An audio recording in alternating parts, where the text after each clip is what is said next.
যুক্তরাষ্ট্রের president Donald Trump এখন আর আগের মতো ফ্লোরিডার বিলাসবহুল বাসভবন মার আ লাগোয়ায় নিশ্চিন্তে সূর্য স্নান করতে পারবেন না। ছাদে রোদ পোহানো অবস্থায় যে কোনো সময় একটি ছোট ড্রোন তার উপরে বিস্ফোরিত হতে পারে, এমন হুঁশিয়ারি দিয়েছেন ইরানের সর্বোচ্চ নেতার ঘনিষ্ঠ উপদেষ্টা জাওয়াদ লারিজানি।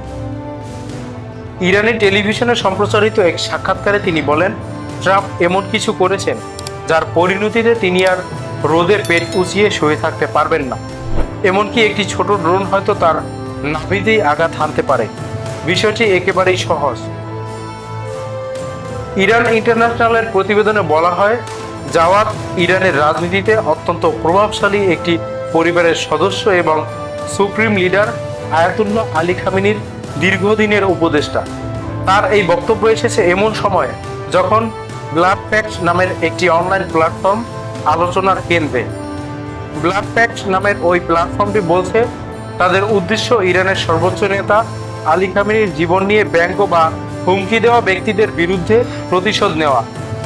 তারা ঘোষণা দিয়েছে, ট্রাম্পের বিরুদ্ধে প্রতিশোধ নিতে একটি তহবিল গঠন করা হচ্ছে, যার পরিমাণ $10 কোটি পর্যন্ত পৌঁছানোর লক্ষ্য নির্ধারণ করা হয়েছে।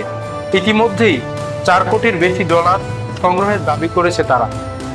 ওয়েবসাইটটির হোম পেজে লেখা রয়েছে, যারা আল্লাহর শত্রু এবং সর্বোচ্চ নেতার জীবন হুমকির মুখে ফেলেছে তাদের বিচারের আওতায় আনতে যারা সক্ষম হবেন তাদের জন্য পুরস্কার রয়েছে।